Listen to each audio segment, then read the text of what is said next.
My name is Jared Malven Tordesillas.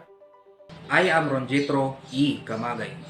I am Adelaira L. Grospe. I am Allen Kaiser Kemp Areno. I am Justin Ramos. I am Josephine Marie Turao. I am Patricia P. Sevilla. I am Mark B. de la Cruz. I am Karim Glenn R. Petrola. I am Daniela May Tibon. And our topic in this reporting is Buddhism.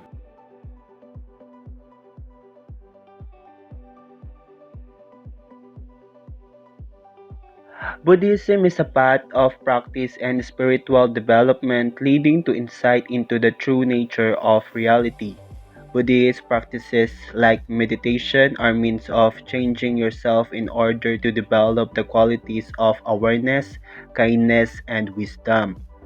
The experience developed within the Buddhist tradition over thousands of years has created an incomparable resource for all those who wish to follow a path which ultimately culminates in enlightenment or Buddhahood. Buddhism is the second oldest religion in this world, and Siddhartha Gautama is Buddha's name. The Five Precepts and Karma. The Five Precepts are the Buddhist version of a code of conduct or rules to help them to behave in a moral and ethical way. The Five Precepts are: refrain from taking life, refrain from taking what is not given, refrain from the misuse of senses, refrain from wrong speech, and lastly, refrain from intoxicants that cloud the mind.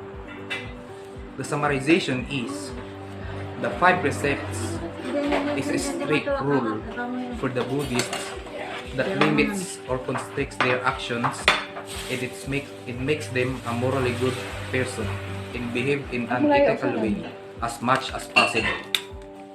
For karma, Buddhist believes that karma is the cause and effect of what's happening in our current life, based on our past actions, and it determines the next position in the next life based on our actions or deeds we do. In short, karma teaches us that every action we do will come back to us. Maybe not in this current life, but maybe in the next life. It is the law of cause and effect. Basically, we make our own destiny. Damian Keon's The Study of Buddhist Ethics states that Buddhism is theological rather than deontological because its central foundation of morality is the law of karma and rebirth, in which karma literally translates to the word action and manifests causes and effects on the actor, or it has consequences on the actor of the action. For example, if a student chooses to plagiarize his output, then the possible consequences would be he or she would receive a failing grade for that certain output, or he would be failed or dropped in that certain subject. On the other hand, if a student chooses to study hard and study really well for an exam, then the possible consequences would be he or she would receive a high mark on that exam, or he will ace that exam. Hence, Buddhism falls under consequentialism. And now let's move on to the famous thinkers or philosophers in Buddhism, which is the Buddhism Mahayana major thinkers. Mahayana Buddhism, or the Mahayanas, can be defined as a major movement in the history of Buddhism, which has its origins in northern India. It is made up of many schools or reinterpretation of fundamental human beliefs, values, and ideals, not only those of Buddhist teaching. And now, let's know who are the Buddhist philosopher. First in line is Asvagosa. It is approximately 80 to 150 in a common era. Asvagosa is an Indian Buddhist philosopher, dramatist, poet, and orator, born in Saketa in northern India. He is believed that has been the first Sanskrit dramatist and consists the greatest Indian poet prior to Kalidasa. He was the most famous group Buddhist court writers whose epics revealed in the contemporary Ramayana. Whereas much Buddhist literature prior to time of Aspagosa have been composed in Buddhist hybrid Sanskrit. Aspagosa wrote in a classical Sanskrit. He composed an epic life of Buddha called Buddha Charita, or the Acts of Buddha. The Tang-era Chinese monk I Ching or Yejing writes, in his time, Buddhacharita was expansively read in all 5 parts of India and his countries of South Sea, on Sumatra, Java, and the neighboring islands. Next philosopher is Nagarjuna. It is to 150 to 250 in a common era. Nagarjuna or Nagarjuna is widely regarded as one of the most important Buddhist philosophers, and along with his disciples Aryadeva as the founder of the Madhyamaka school of Mahayana Buddhism. Nagarjuna is also created with developing philosophers of the Prajamatirsa Sutras, and according to some sources, with having revealed these scriptures in the world after having recovered them from the world of Nagas. Nagas is a water spirit, spirits often depicted in a form of serpent-like humans. And according to a 4 to 5 century in a common era, bibliography translated by Kumara Jiva, Nagarjuna was born into a Brahmin family in Virdhaba, a region of Maharashtra, and the latter became a Buddhist. The Mula Makakarika is a Nagarjuna's best-known work. Nagarjuna's major thematic focus in the text in a concept of sunyata, translated into English as emptiness, which brings together other key Buddhist doctrines, particularly Atman or non-self.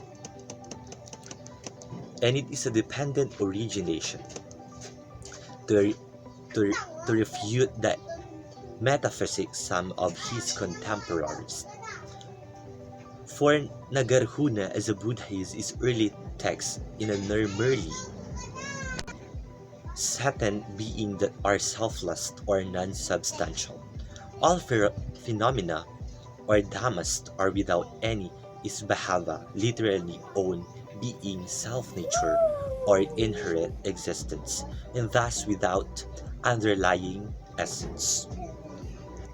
The next philosopher is Asanga. He is a fourth in a common era. Asanga is one of the most important spiritual features of Mahayana Buddhism and the founder of Yogacara school.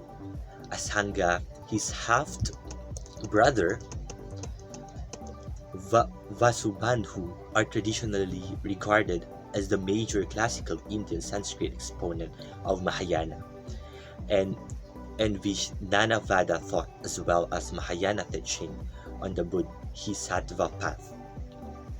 And according to latter hagiographists, Asanga was Peshawar in Pakistan,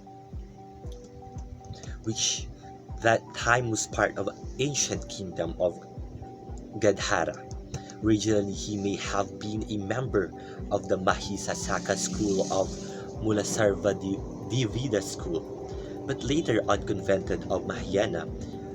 Vasubandhu, Asanga's half-brother, was among of his Sarvastiveda school, and is said have taken up a Mahayana Buddhism after all meeting with Asanga and one of the Asanga's disciples. Asanga spent many years in serious meditation and study under various teachers, but according to the narrative of saints in the 6th century, in a common era, monk Paramartha was increasingly unsatisfied with his understanding. Paramartha then recounts how he used the meditative powers, or what we call siddhis, to travel to the Tusata heaven to receive teaching from the Bodhisattva Maitreya on the emptiness, and how he continually traveled this further teaching from Maitreya on a Mahayanist Buddhist. Next in line is Vasubandhu, to a 4th and 5th Common Era. Vasubandhu is initially studied with Buddhist Sarvastivada, which is the school of Vaibhasika. He is the dominant in Gadhara, and later moved to Kashmir to study with the head of the Orthodox. After returning home, he verses on the treasury of Abhidharma, a verse distillation of experience into their constituent dharmas, which is the phenomenal events. However, Vasubandhu has been questioned in Sarvastivada orthodoxy for some time, and went to study in Sautrateka, and his teacher is Dartantika.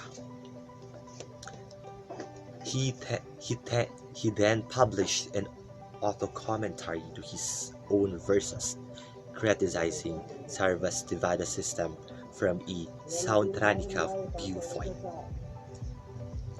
He is later said to be converted to Mahayana beliefs under the influence of his brother Asanga. Hereupon composed a number of voluminous treatises, especially in Yogacara doctrines and Mahayana sutras. Next philosopher is Dharmakirti. Dharmakirti is from the 6th and 7th Common Era. Dharmakirti's philosophy is based on the need to establish a theory of logical validity and epistemic certainty grounded in causality. Following Dinagnost Pramanasamukaya, or the Dharmakirti, also hold that there are only two instruments of knowledge or valid cognition, or they called pramana: perception, and they called prachakas, and the interference, which called the anumana. Perception is a non-conceptual knowing of particulars with its bounded causality, while interference is reasonable linguistic. When it comes to Buddhism,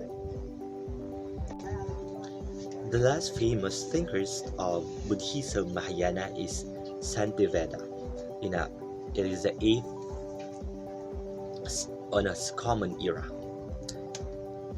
Santiveda is an Indian Buddhist monk, philosopher, and scholar active in Nalanda. He was an adherent of the Madhyamaka philosophy of Nagarjuna and is particularly renowned as an author of the Bodhisattvakarya Vata. According to Pema, Kodron Sativeda was not with like Nalanda.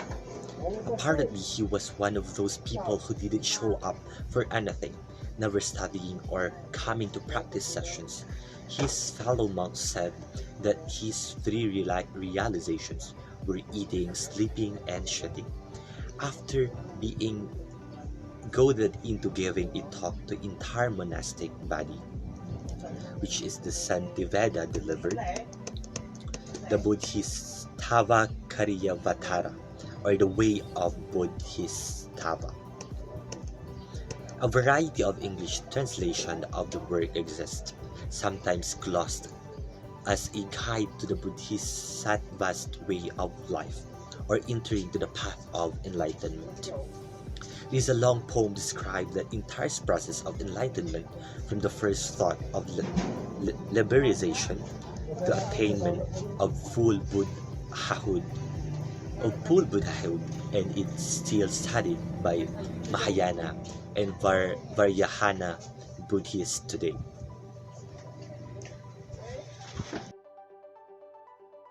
And now let's go with the decline of Buddhism in India. The first one is the decline of the Buddhist Sanghas, the revival of Brahmanism, the division among Buddhists, the use of Sanskrit language and the image of worship, and the loss of royal patronage, and the emergence of Rajputs, and the Muslim invasion. And the many forms of practices have been developed within this Buddhist fold has also allowed the many different types of people to satisfy their spiritual needs of the great other religions. I will be discussing the criticism of Buddhism. So first, Friedrich Nietzsche was a staunch realist, and that's what he admired in Buddha's teaching as well. Observing reality and living with it, accepting it without escaping from it. So Friedrich Nietzsche admired Buddhism, writing that Buddhism already has, and this distinguishes it profoundly from Christian. So ito daw ay mas malalim kumpara sa Kristyanismo according to Friedrich Nietzsche. The self-deception of moral concepts behind it. Kinikilala ito ng mga Kristiyano na ang Buddhism ay sa sariling panlilinlang. Magaling daw ang Buddhismo sa sariling panlilinlang. Sinasabi din dito na observing reality and living with it. So kapag nabuhay ka na, kailangan mo nang tanggapin yon, and kailangan mo nang gampanan yung mga tungkulin mo sa buhay. Accepting it without escaping from it. So yun nga, pag nabuhay ka na, nandyan yung mga problema. So kailangan mong tanggapin yung pag tinanggap mo na yung buhay, kailangan mo na din tanggapin yung problema na hindi ka sumusuko. So for the second, Nietzsche had a few kind for Buddha, but for the most part considered Buddhism to be life-denying nihilistic religion akin to Christian. So both Nietzsche and Buddhist writings and share the fact that they are a direct response to nihilism. So Nietzsche at Buddhist ay may parehas na sulat ang nagbabahagi ng katotohanan na sila ay isang direktang tugon sa nihilismo. Ano nga bang nihilism? Ang nihilism is the rejection of all religious and moral principles, the belief that life is meaningless. So ito yung paniniwalang walang katuturan ng buhay. Ito yung religion na naniniwala na ang buhay ay walang katuturan. So sinasabi ni Nietzsche na ang Christianism is ang paniniwala ng Kristyanismo ay ang buhay ay walang katuturan. So for that, dito naman tayo sa criticism ng beyond good and evil. There is nothing more venerable about Christianity and Buddhism than their art of teaching even the lowliest to use pity in order to situate themselves in an illusory higher order of things. So dito sa criticism ng beyond good and evil, wala nang mas kagalang-galang sa parehong relihiyon ng Kristyanismo at Buddhism. Kung sa criticism ni Friedrich Nietzsche, sinabi niya na ang Kristyanismo ay isang nihilism religion. So dito naman sa beyond good and evil, sinasabi naman na ang Buddhismo at ang Kristyanismo ay magkaparehas. So sila ay parehas in ways of teaching. Sabi pa dito, even the lowliest to use pity in order to situate themselves in an illusory higher order of things. Sinasabi na kahit yung mga taong sinasabing walang katuturan yung buhay, pariwara na yung buhay, is natatanggap pa rin ito ng Buddhismo at ng Kristiyano. For example, dito si Baron Geisler. Di ba si Baron Geisler, napapanood natin siya dati, laging nababalitaan natin na nakukulong siya, war freak, alcoholic. Pero ngayon, nakikita na natin siya na nagsishare na ng words of God, binago siya ni God. So, yung layunin ng Christianism at Buddhism is pareho. Yun yung sinasabi ng beyond good and evil.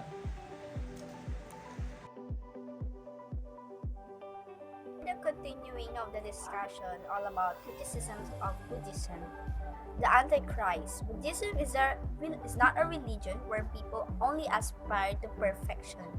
Perfection is a norm.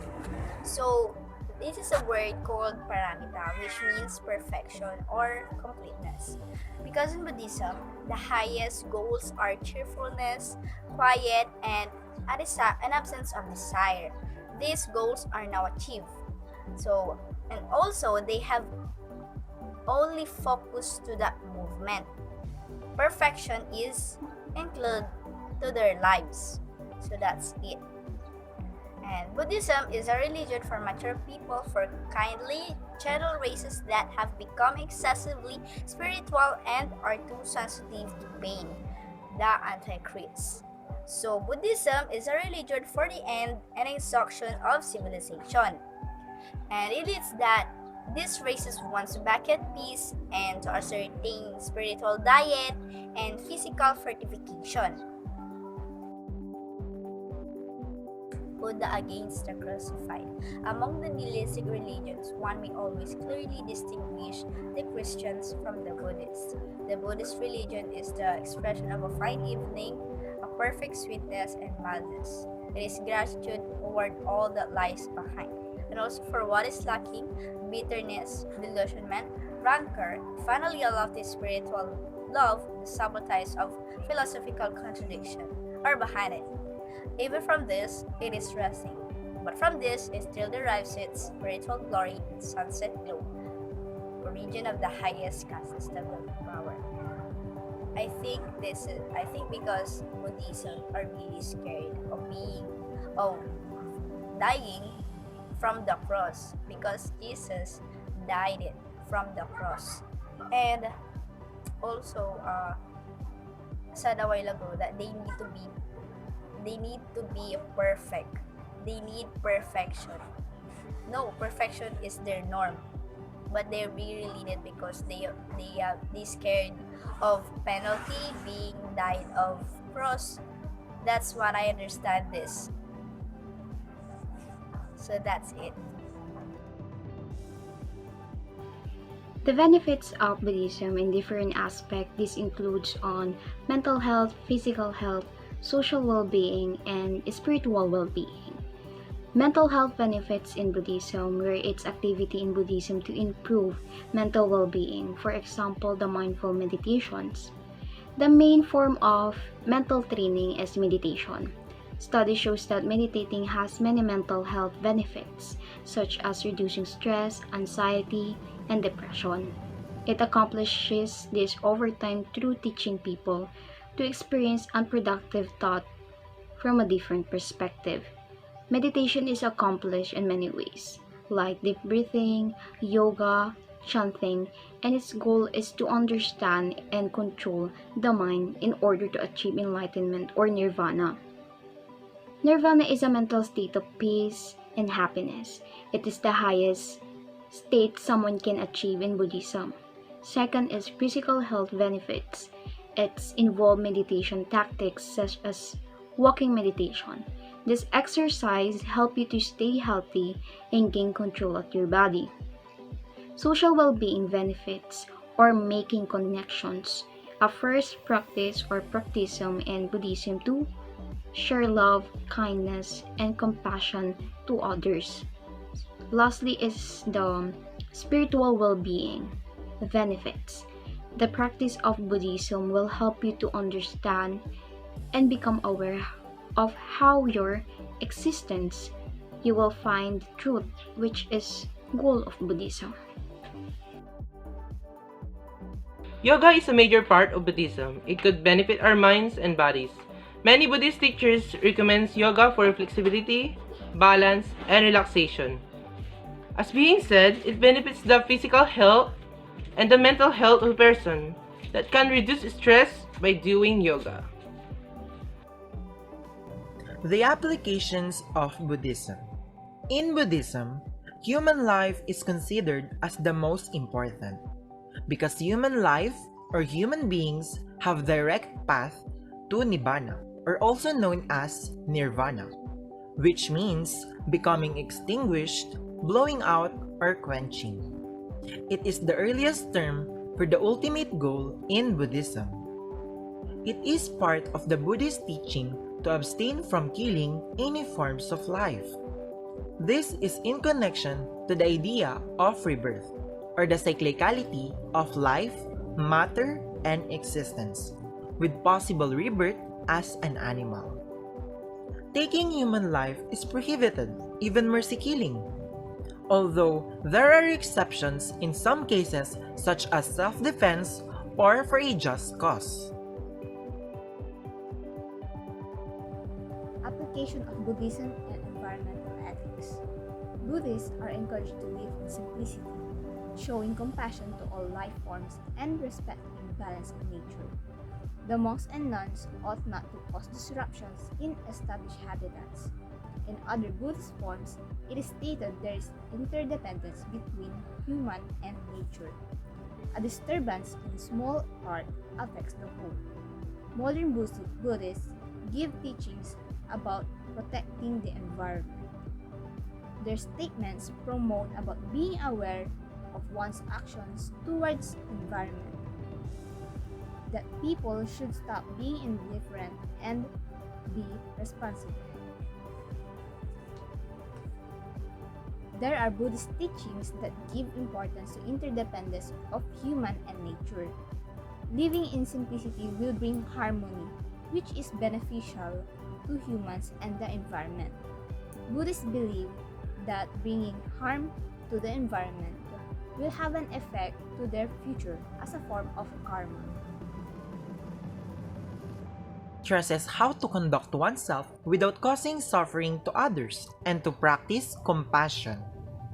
The followers are taught to follow the middle path and therefore encouraged to be responsible when it comes to sexual relationship, implying that it is fine if there's no suffering between the ones involved.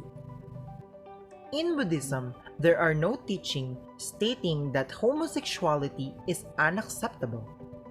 It's Buddhism point of view regarding human sexuality. Although sexual varies, but sexual misconduct is frowned upon. In Buddhism, as long as the relationship between two people is based on love and suffering is avoided, homosexuality and any human sexuality are perfectly acceptable practice. Here is our evaluation of the theory.